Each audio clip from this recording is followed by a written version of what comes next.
Salut les collectionneurs, c'est Alex, j'espère que vous allez bien. Aujourd'hui, je vous présente la statue de Robin de chez Prime One Studio. Alors, rapidement, on fait le tour de la boîte. Donc, Batman Arkham Knight pour la licence, donc c'est le jeu vidéo.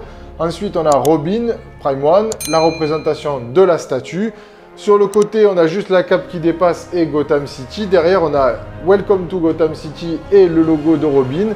Sur le côté, on a les crédits DC, Warner, etc. Sur le dessus, c'est marqué Batman et Prime One comme d'habitude. Alors, on fait le montage de la statue et on se retrouve juste après.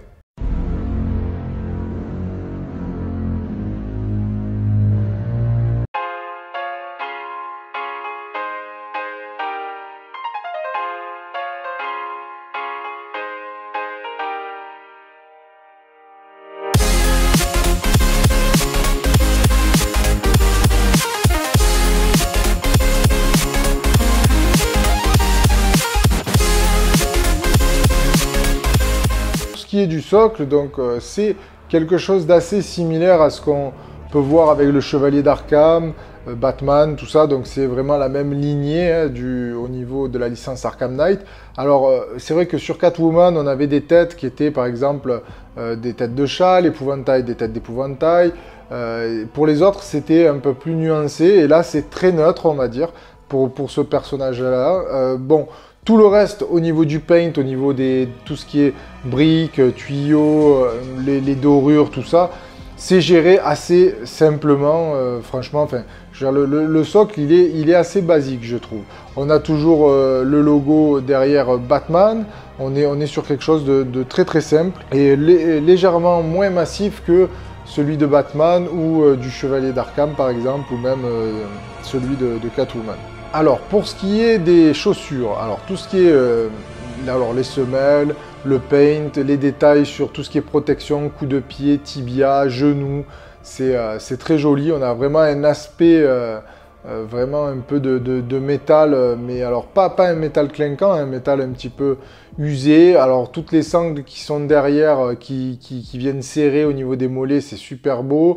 Vous avez tout un relief qui part de la cheville pour remonter tout le long, là, jusqu'au niveau des genoux, qui est vraiment très joli, qui donne un aspect un petit peu, alors je dirais pas côte de maille, mais quelque chose qui ressemble un petit peu sur cette tenue. Au niveau du pantalon, vous avez toujours pareil, cet aspect un petit peu simili-cuir qui est très propre, qui donne un aspect vraiment très beau. Et souvent, on met le doigt pour voir si c'est de la résine ou pas. On est toujours sur de la full résine, il n'y a que la cape, hein, bien sûr, qui est en tissu.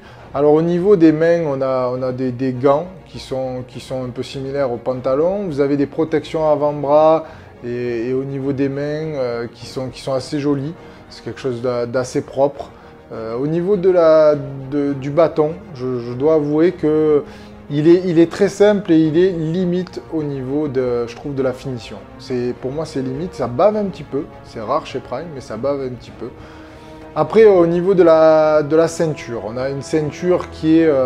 alors, c'est très basique au niveau des poches, tout ce qui est poches accessoires, tout ça. C'est très bien fini, mais il me manque un petit peu d'usure, il me manque un petit peu de détail et de finition. Sur la ceinture aussi, je trouve qu'ils ont voulu peut-être faire un effet un peu usé, mais je la trouve pas assez détaillée, juste la ceinture.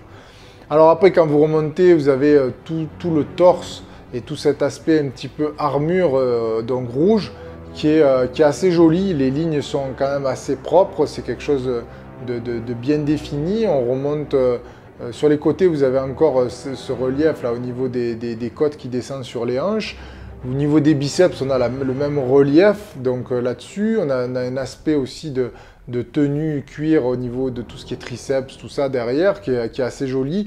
Au niveau des pectoraux, au niveau des épaules, on a toute cette armure qui remonte avec un rouge, alors qui n'est pas criard, hein, on est sur quelque chose de beaucoup moins prononcé, avec des nuances. Le R aussi qui est blanc. Alors là aussi, moi je l'aurais vu jaune pour faire un rappel avec la doublure de la cape, mais je ne sais pas pourquoi ils l'ont fait comme ça. Je pense que bon, dans le design, il est comme ça, hein, mais c'est vrai que j'aurais préféré ça. Je trouvais que ça aurait fait un joli rappel. Après, c'est vrai que c'est un Robin qui, pour moi, je suis partagé. Autant c'est une très belle représentation de Robin, assez moderne, autant dans le jeu, je l'aime pas du tout. Enfin, j'aime pas du tout son gameplay. Mais là, c'est vrai que sur cet aspect, il me manque, je pense qu'il me manque le rappel un petit peu du vert. Alors bien sûr, j'aurais pas voulu avoir un vert criard, quelque chose qui fait kitsch. J'aurais voulu avoir un vert qui me rappelle un petit peu le personnage. Bon, après là, c'est une version modernisée à travers le jeu qui est quand même très belle, attention. Donc toute cette cape qu'on voit, donc juste qui fait, donc il y a une capuche aussi. Vous avez un câble qui part donc tout le long et qui descend, qui fait toute la base de la cape et qui remonte donc sur les côtés. Vous avez une capuche. Alors ça aussi, je suis pas fan de la capuche. Je dois avouer que c'est pas ce que je préfère. Alors, au niveau du HS, on a un HS qui est vraiment très très beau. Franchement, là, autant bon, je suis pas un grand fan du personnage en lui-même, mais autant là, ils nous ont fait au niveau des cheveux, au niveau des yeux, au niveau de la bouche, le masque, il y a quelque chose aussi dans le regard et une intensité qui est vraiment intéressante. Enfin, moi, je le trouve très beau. C'est-à-dire que, vous voyez, je suis partagé par le côté affect du personnage où ça me parle moins, mais par contre, au niveau de la réalisation et ce HS avec ce regard et cette intensité, c'est une très très belle pièce, attention. Hein. Donc on a un HS pour moi avec ce masque qui est vraiment très très beau. Après, bon, voilà, on aime le personnage ou pas. C'est vrai que là, on est sur un personnage crâne rasé. Nightwing, il a les cheveux longs. Enfin, Dick Grayson a toujours eu des cheveux, par exemple. Là, on est sur quelque chose de un peu plus badass, déjà de par le personnage. Mais voilà, donc sinon, c'est super bien géré. Au niveau du HS, c'est un très beau travail de Prime One. Donc, on va passer aux différentes poses et je vais vous montrer aussi les différents HS. Voilà, donc là je viens de changer donc le bras droit, j'ai mis le HS donc sans le masque, avec un visage, ben, je dirais il a légèrement moins d'intensité, un visage plus neutre donc que vous avez où il est un peu plus relax, donc avec ce bâton sur le côté.